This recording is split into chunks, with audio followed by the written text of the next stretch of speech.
Tandem Nomads, episode 20. So what does it give you, PL, and what is it about? Our lives are full of so much change and there's so many things happening all the time.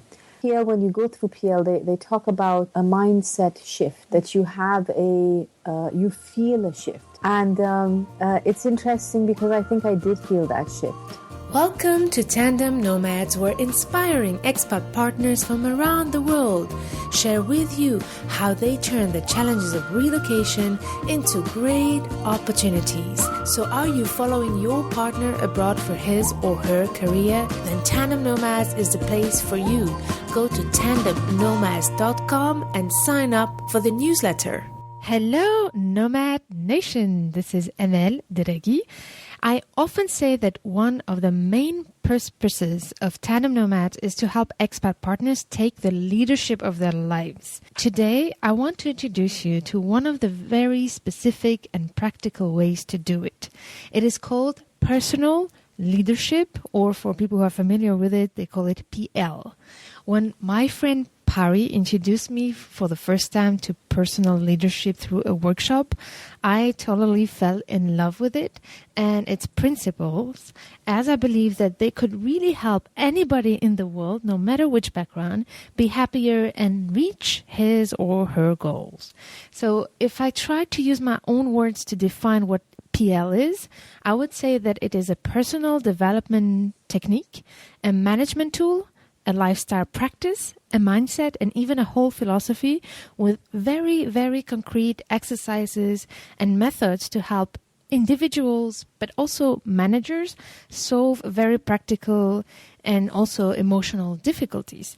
So I brought to you today my very, very dear friend Pari Namazie to tell you more precisely about how you can use PL to turn your challenges into great opportunities. So Pari, are you ready for the ride?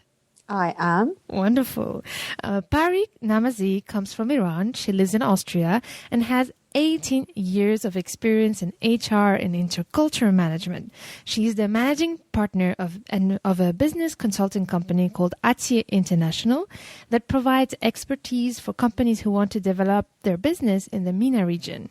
And Pari is also the co-founder of a great NGO called CMORG, which purpose is to foster the friendship and culture exchange between Europe and Iran.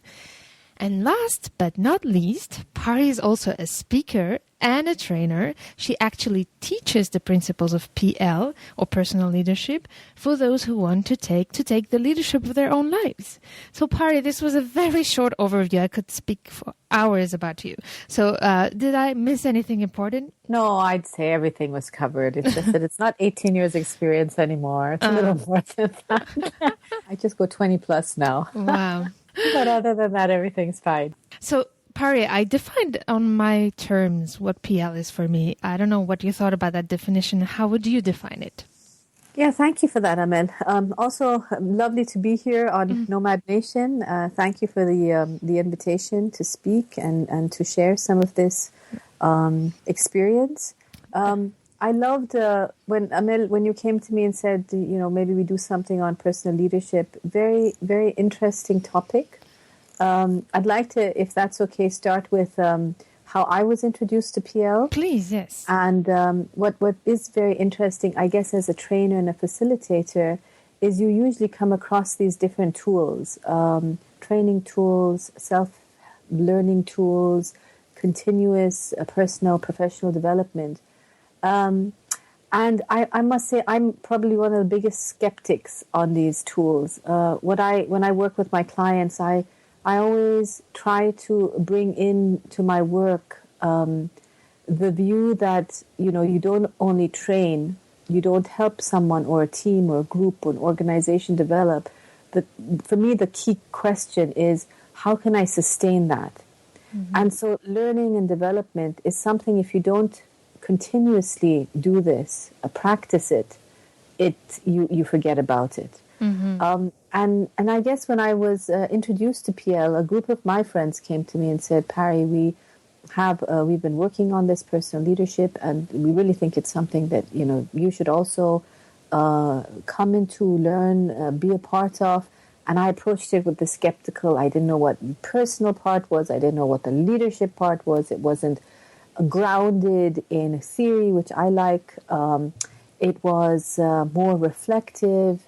The people who came to me saying, come and do this program with us are some of my very good friends. So trusting them, I said, yes, I'm on board. And I joined the program.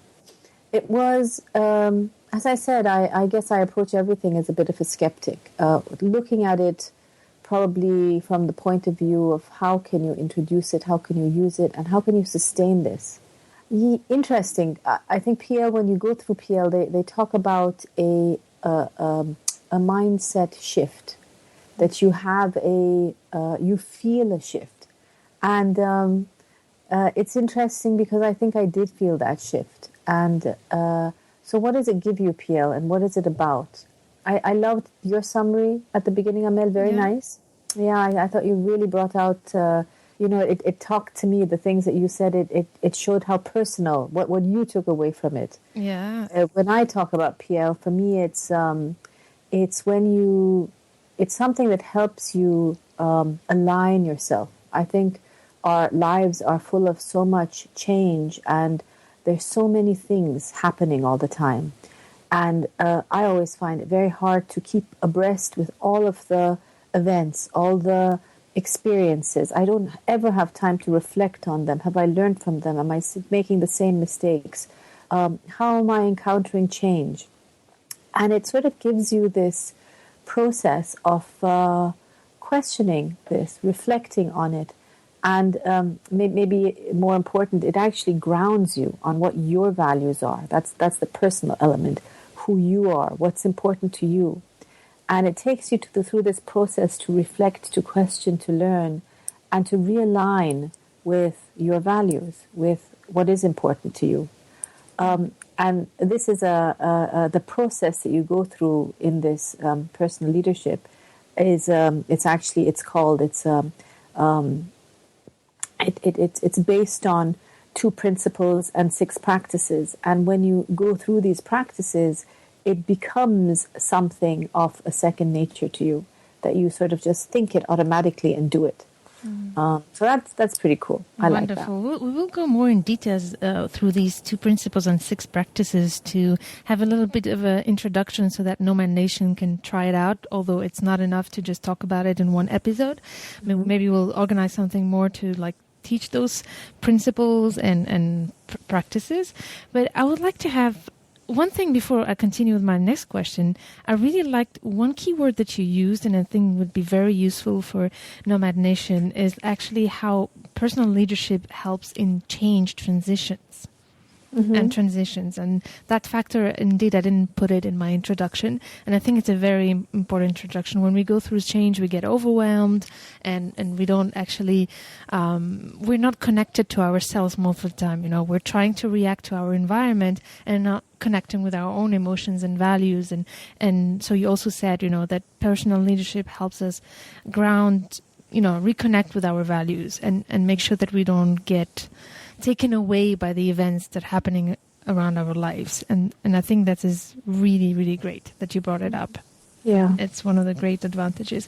So before we go into the practices and the principles, could you give us some examples, practical situations or issues where PL can be useful?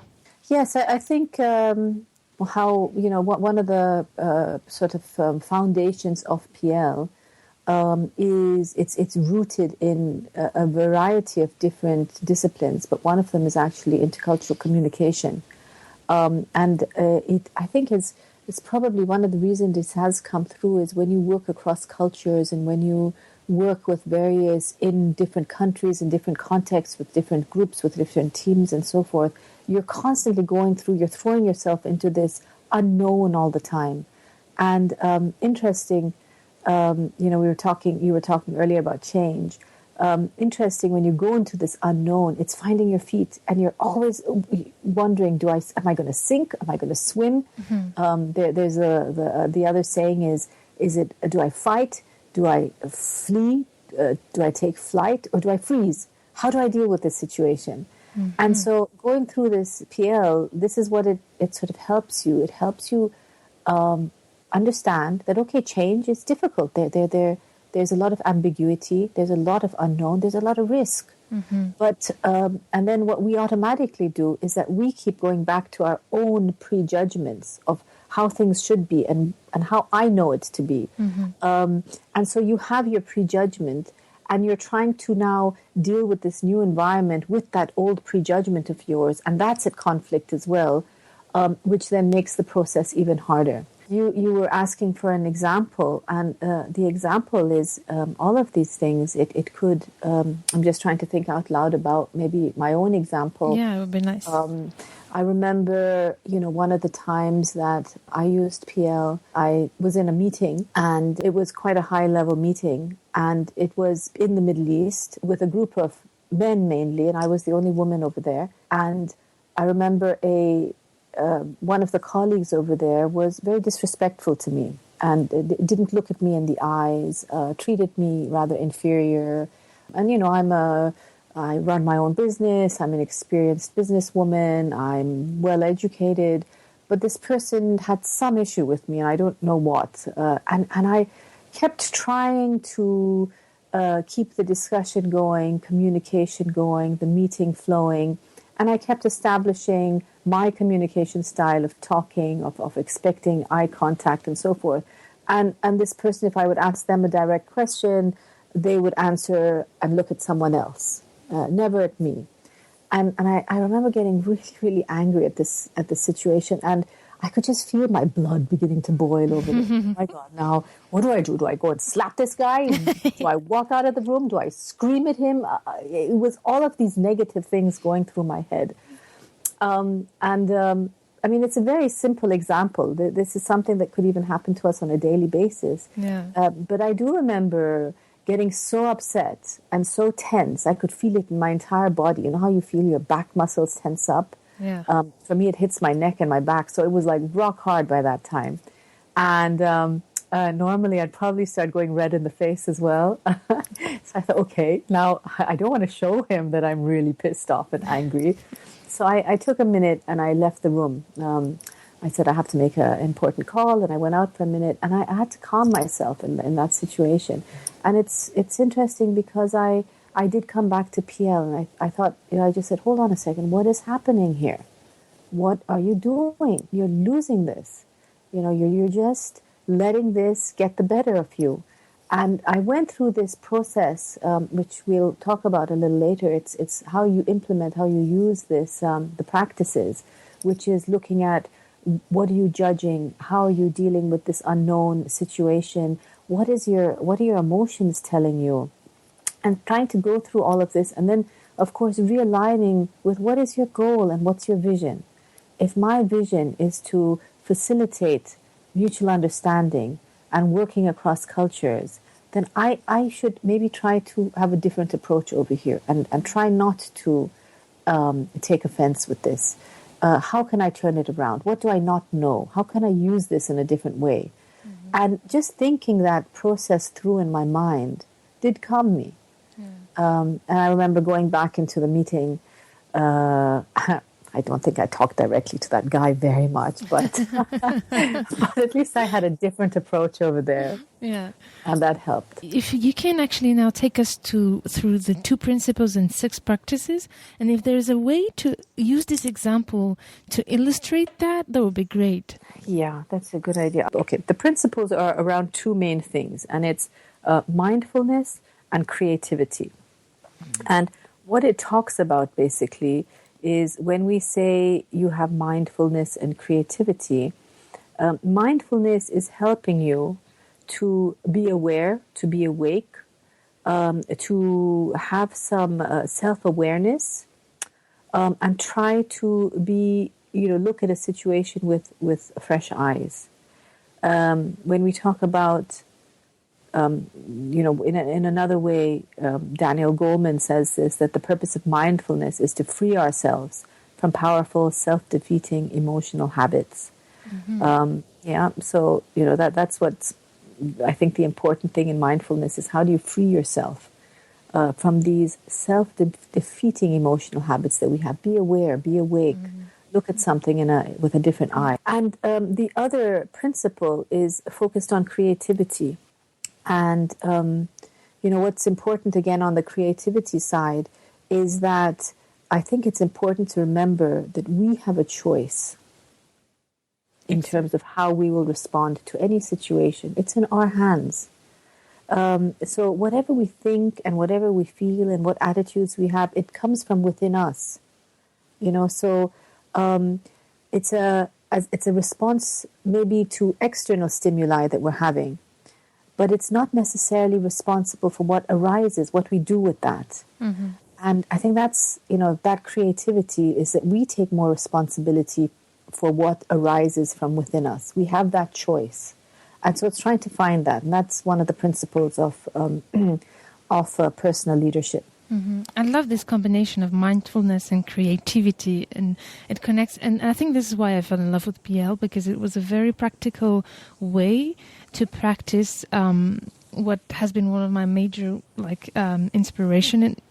That one of my managers told me when I started my career in sales was like, you never can change your environment, mm-hmm. but you can change the way you want to perceive it. Mm-hmm. And this is exactly what happened to you in your meeting. You could have just let your environment influence your behavior and get you even physically engaged in the moment. Mm-hmm. And you did step away and practice those two principles of mindfulness and creativity. And I guess those are the two principles that guide you through the 6 steps, right? They are. And I think, this is such a key point. We all think, in a way, when we think of something that's happened, when we think of change, when we're unhappy about something, sometimes we take on this victim role. See, this was going to happen this way. It happened to me. All of these bad things are happening. They happen in threes. And we keep on feeding on this. But if we can change that mindset a little bit and say, okay, these things might be happening, but how I look at it, what I do with that, that's my decision. That's my choice. So could you take us through those 6 steps? So I'm in a situation like in this meeting, and there's this man who's very aggressive towards me. And I step out, and what do I do? So a little bit before, let me take you through the practices. Sure. So the practices of personal leadership is, we have attending to judgment. I'll go through them once and then I'll explain it. Okay. So it's attending to judgment, it's attending to emotion, and it's attending to physical sensation, cultivating stillness, engaging ambiguity, and aligning with vision.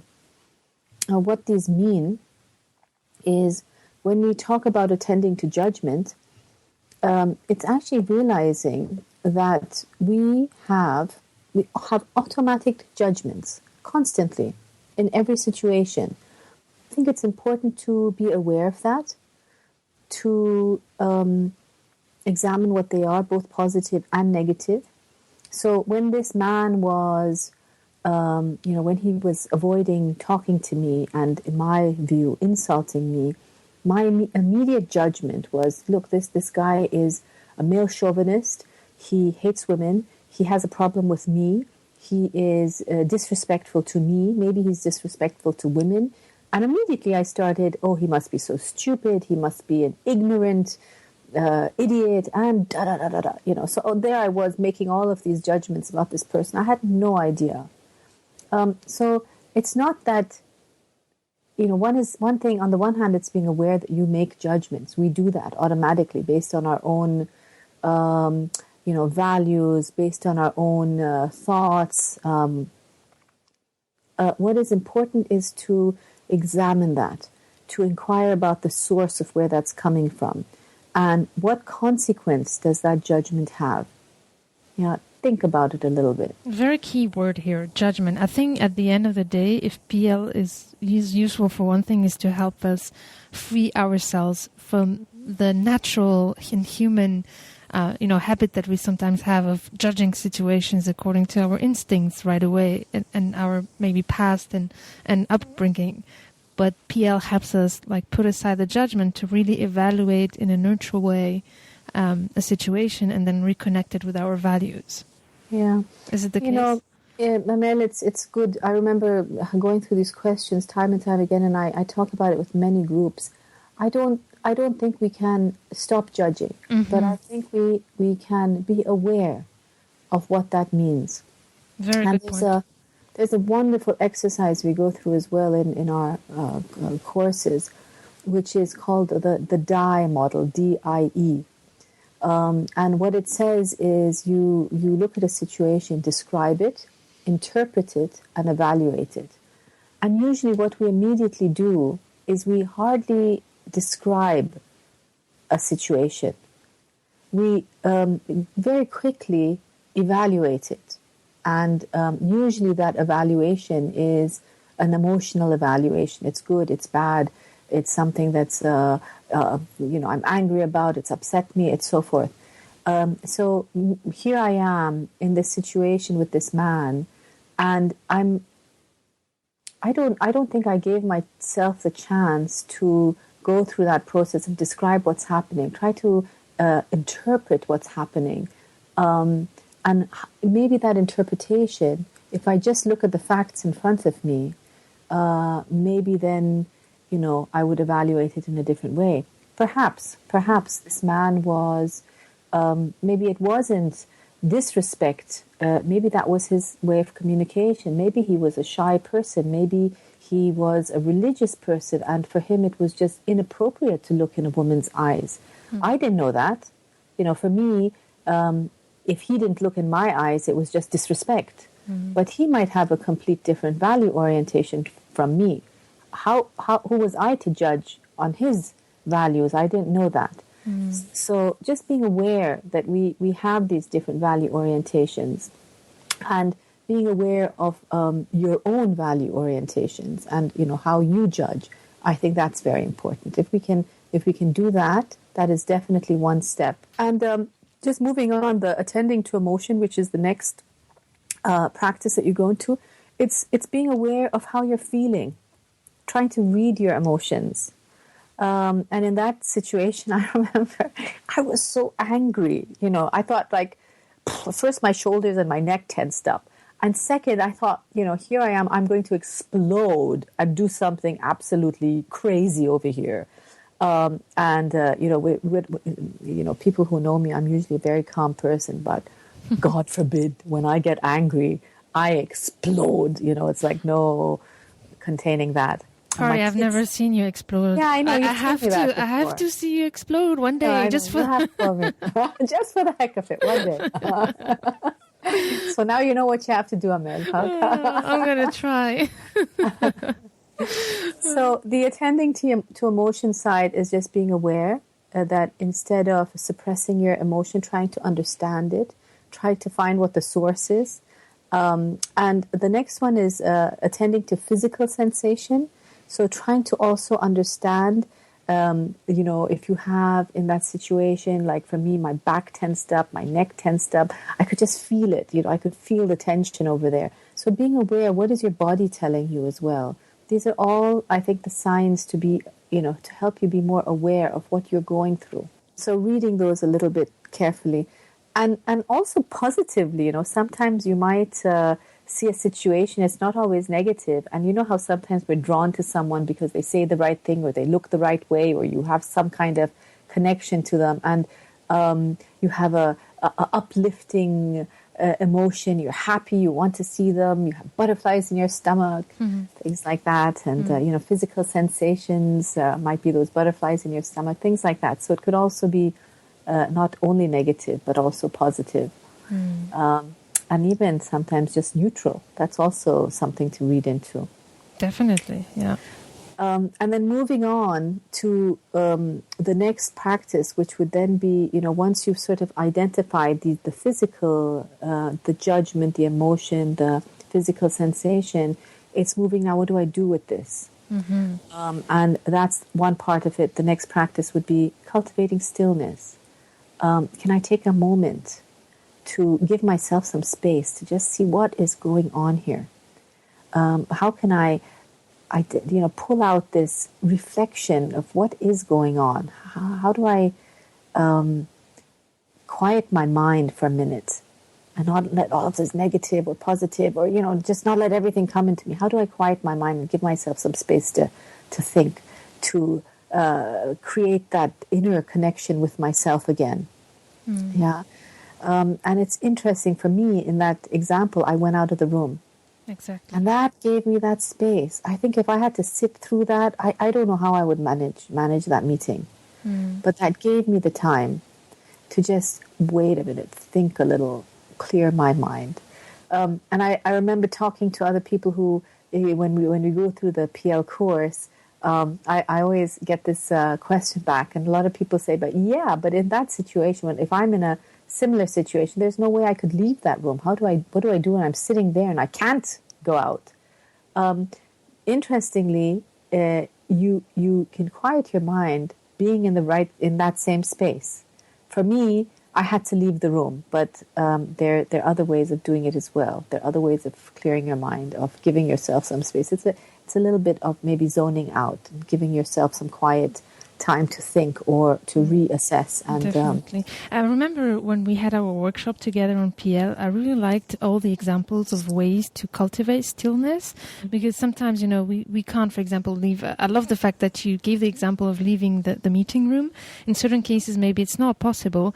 And I like the example that you gave of, you can just close your eyes for a few seconds and really just, take a breath and inhale and exhale, and then it's okay to have like 3 seconds pause if you're in a high intense situation. But that 3 seconds might make the whole difference. Yeah, and for people who do meditate, you can do breathing exercises, just where you're sitting. As you say, close your eyes for a few seconds. Just change your breathing pattern. Focus on something on the table and just focus all your energy on that. That helps you still your mind, still your thoughts, and gives you that little bit of space if you can. So definitely there are various exercises you can do for that. Yeah, and if it's an issue that's not necessarily like on the spot, on the moment, and a long-term issue and source of frustration, I don't know, for example, I have nothing in mind, maybe, a relationship issue with a friend or a partner. And I think cultivating stillness could, for example, be just going away for a day or a weekend or a week, just to reconnect with our feelings. And that's a nice point you brought up, because actually a lot of people find that reconnection going into nature. And so, you get so much energy from nature. So if there is something that's really cluttering your mind, I'd strongly suggest to anyone, to Nomad Nations, to your members, to try to go through this exercise and give yourself that moment to cultivate stillness. To just empty your mind from all of this clutter. And what it gives you is that connection with yourself. And in a way, this is that whole part of that PL process. It's helping you find your personal connection again. What is it that's important to you? Just put everything away for a minute and still your mind. And the next, which leads then to the next practice, which is engaging ambiguity. And the really, really big question I find, especially in the Western world, is this understanding of what is there. So I'm always... people are afraid of uncertainty, of the unknown. I don't know what's there. But what if it's something that can help you? What if you can empty your mind and become comfortable with not knowing what to do?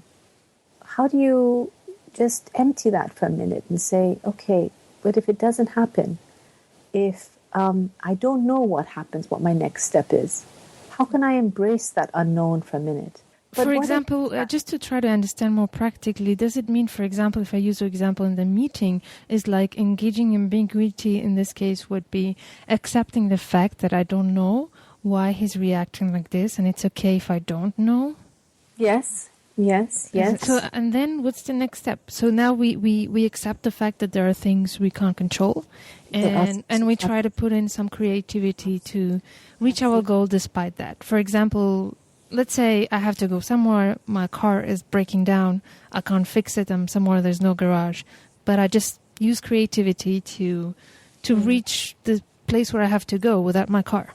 For example, let's say Sure. like very practical. So now the next step is what? And the final practice would be aligning with vision. Okay. And one of the things that we do in PL is we actually start with aligning with our vision. So identifying what we are at our highest and best. And what a vision does for us, our own personal vision, is it gives us, it grounds us. It helps us craft and commit to what it is for us to be at we call it a highest and best. And so once you've identified that, when you go through this process of understanding what's happening, clearing your mind, trying to engage with ambiguity, the last step is, how do I align with those real core values of me, of what I am, what I want to achieve, what I stand for? This is what I did in that example as well, that when I went through this, at the end I said, I don't want to be angered by something like this. If I call myself a consultant, a coach, a facilitator, a bridge builder, if I'm the person who's talking about providing solutions and working together, communicating, I shouldn't let something like this upset me. I should be able to work around it and show that we can overcome these things by understanding. And I think that's the way I, could go back into that meeting with that different view now. So it's realigning with that vision of yours as well. And I think I love, this is a question I've heard many times in PL courses that, but how can I do all of that when I'm in a crisis situation? It's interesting. When you start doing this regularly, it comes so fast and so automatically, which is very interesting. And I didn't believe that would happen, but it does. It really does come very automatically. It's like an exercise, that it's like a muscle. The more you do it, the more you build up to it, and it becomes natural. Absolutely. Yeah. And this is why I love PL. And for me, PL is something that anybody in any culture, in any age, in any situation, personal or professional, could use it, because it needs practice, and this is why there are workshops for it, to learn how to practice it.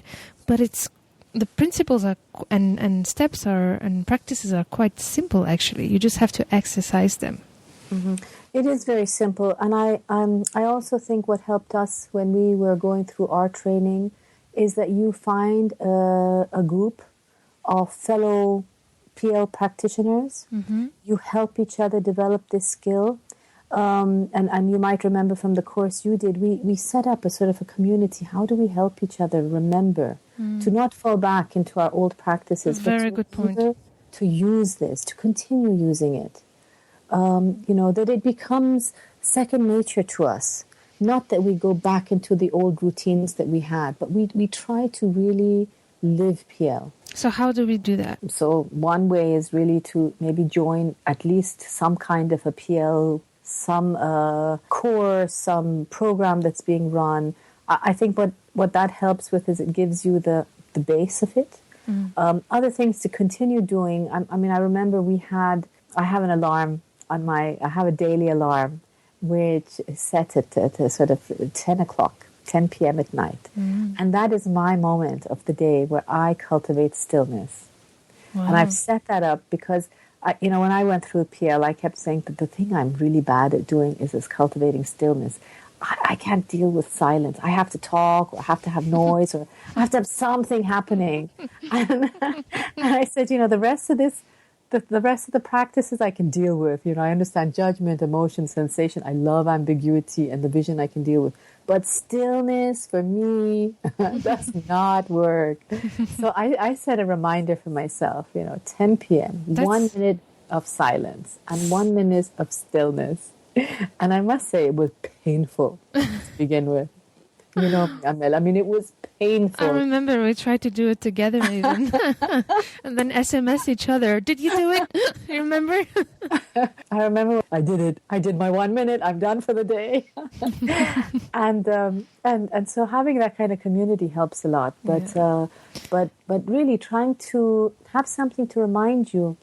You know, for people it's different. Some people have, for example, it could be something that they like a stone or a brooch or something that they just remember that this is my moment of myself, you know, helping me concentrate on understanding this process. Yeah. We even had, you can even buy this actually, are these PL cards.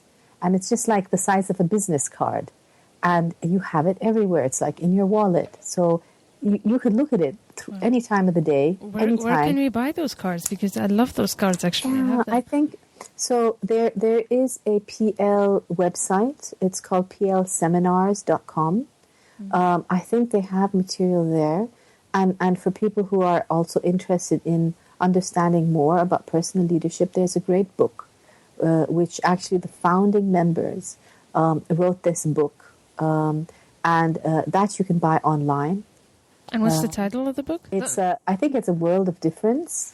Nomad Nations. I will add it in the show notes page. So here's the deal. I'm so much into PL, and I think it changed my whole life. And I think it can really help you. We are all here with the same purpose of wanting to deal with change, with the challenges of sometimes not finding our space as an expat partner, trying to build our identity, trying to build our personal stability in life and be happy for ourselves, but also support our families and build a successful career. So many things we want to do as expat partners.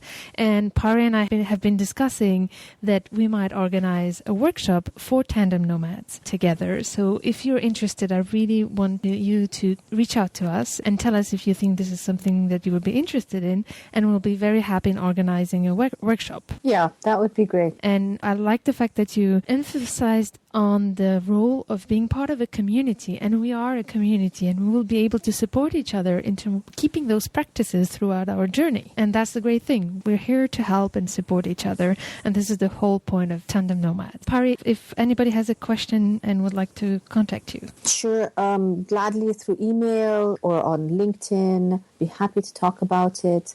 Also do go on the PL Seminars website and have a look over there. And as Amel said, if there's enough interest, we would love to do some kind of a program on it, whether webinar or... It's a lovely practice, and I think it would really add value to many people. And again, what's very important is that it is simple, and anyone can use it, and it is extremely effective and very powerful. Pari, I'm so happy you came here to share with us, and you gave away a lot of nice insights on how to practice PL. Thank you so much for taking the time. Thank you. It was lovely to join you, and thank you very much. Nomad Nation, if you enjoyed this episode, I would really appreciate it if you could leave me your review and your comment. You can do it through iTunes or on the website of Tandem Nomads below the show note page of this episode. Thank you.